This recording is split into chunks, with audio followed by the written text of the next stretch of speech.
All right, welcome back everyone to the Just Nuke a podcast. We're ready for another apocalyptic probe, and this time you guys sent in some truly wild flash fiction stories. Buckle up because it's gonna be a wild ride. Oh, yeah, you really sent in some intense tales of survival this week. Stories about facing the unthinkable. It's going to be fun breaking these down.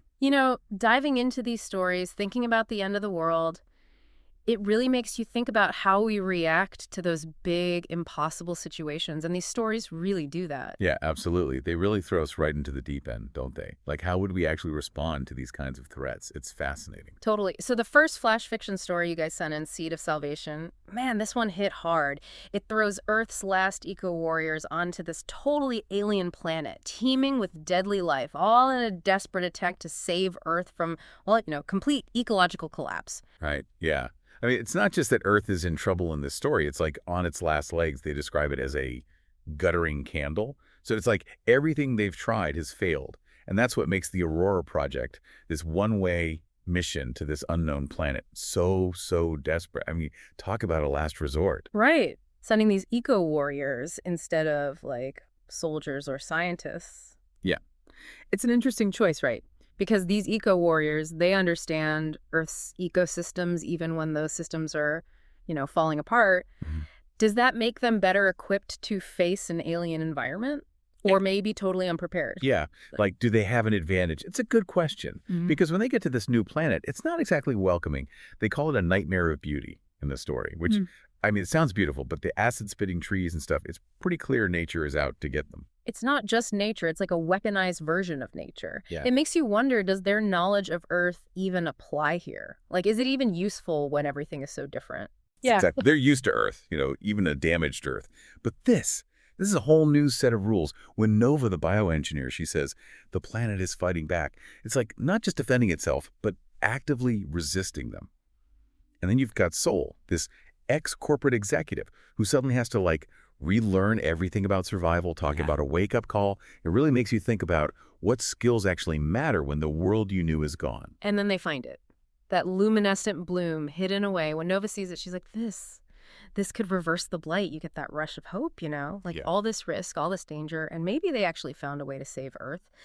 But there's this underlying feeling that Arrow gets, that something isn't right. Like the planet's defenses, they're almost too organized, too smart, almost like they're being controlled by something. Did you get that sense of foreboding too? Definitely. Arrow's feeling that something's off. It makes you think, what if this planet is aware?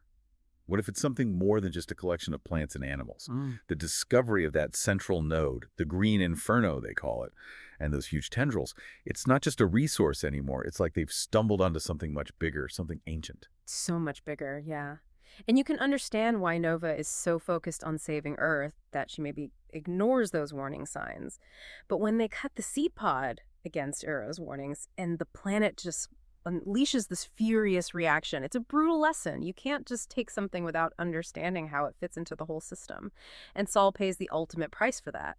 It's a harsh reminder of the consequences. That's what's so powerful about this flash fiction story. Mhm. It forces you to look at things from different sides. Mhm. From Earth's point of view, yeah, they're fighting for survival, but from the planet's perspective, they're invaders.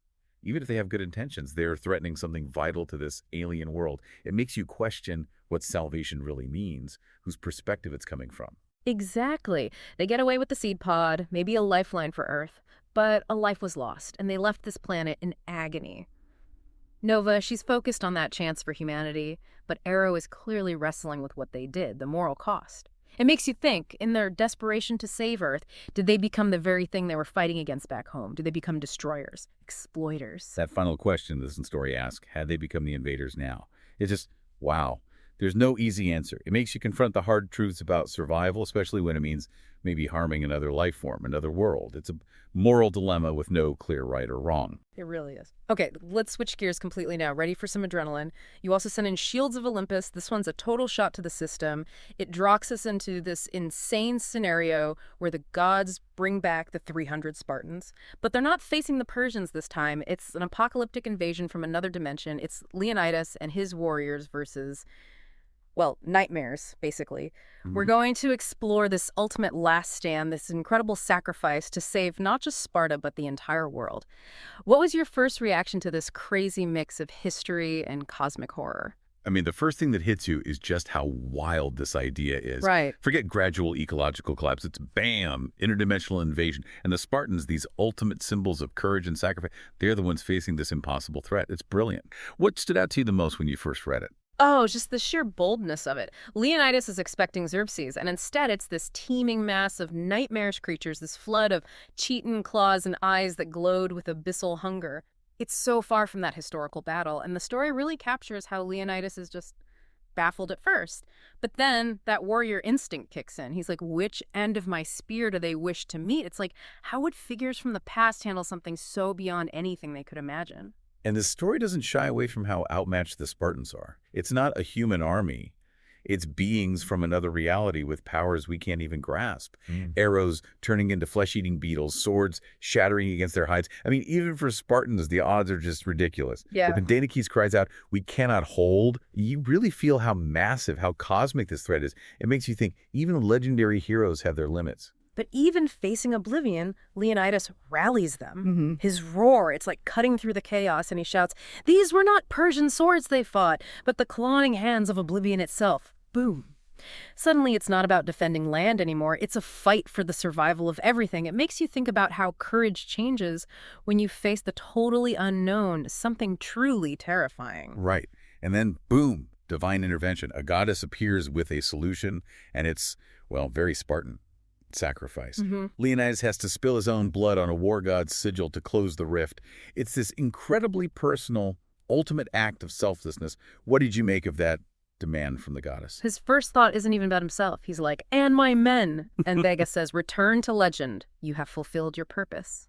It's heartbreaking, but also their sacrifice guarantees they become legends. They'll be remembered forever because they saved the world.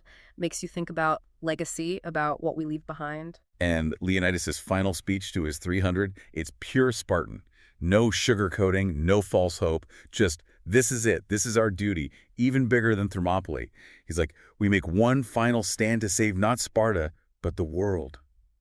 And their response, they roar, not with fear, but with this ironclad acceptance. They were born for war, and they'll die in war, but this time for something way beyond their city. It makes you think about duty, about what drives people to make that ultimate sacrifice. Their charge, it's described as this crimson wave crashing against the encroaching darkness. So vivid, so powerful. Leonidas at the front, his blood the key to closing the rift. It's not just fighting anymore, it's this cosmic ritual. What did that scene make you think of? It's like after all that chaos, Leonidas' sacrifice unleashes this surge of power, this blinding light. You can almost feel the gods acknowledging their courage. The 300 silhouetted in that light, their battle cry echoing across dimensions.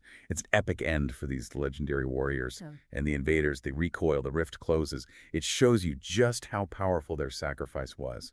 And then silence. After all that noise, it's almost deafening. The godly strength leaves Leonidas. He's just a king again, a man who faced death and came back.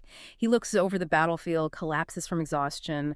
It's a surprisingly human moment after such a, mythological fight. The world was quiet. It was his last victory. It really hits you how much these heroes gave to save the world. It's a truly heroic end, but it really does highlight the cost. The Spartans saved the world, but by giving everything. They became legends, maybe even beyond what they imagined. But it leaves you wondering, can any victory be called a victory when the price is so high? Man, those were some intense apocalyptic probes. Two really different stories, but both so powerful, both about the end of the world, seed of salvation that showed us those eco-warriors desperate to save Earth, taking huge risks, facing unforeseen consequences, the luminescent bloom, the planet fighting back. It really asks, can we really save ourselves without understanding the balance of nature, even on an alien world? And that life lost, it makes you think about the price of salvation. And then Shields of Olympus. That was a wild ride, a collision of legends and cosmic horror. Leonidas and his 300 Spartans battling an interdimensional invasion. It really makes you think about sacrifice and duty in the face of absolute annihilation. Their last stand, powered by the gods and Leonidas' incredible selflessness, it gave the world a second chance.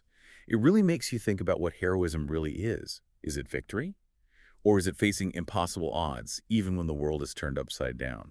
Both these flash fiction stories, they offer so much to think about, all about survival, sacrifice, and how unpredictable those apocalyptic threats can be. We hope this apocalyptic probe got your imaginations going and left you with some questions to ponder. What really resonated with you from these stories, these tales of worlds on the brink? If you were facing the end, what kind of last stand would you make? It's amazing how these two stories, one about a dying planet and the other about a sudden interdimensional invasion, both explore these themes of sacrifice and the cost of survival. They really leave you thinking about what salvation means and how far we'd go to protect what we hold dear. So there you have it, another apocalyptic probe complete. Don't forget to rate and follow the Just New Cacti podcast for more crazy dives into the world of flash fiction. We'll be back next week with more stories from the edge of oblivion. See you then.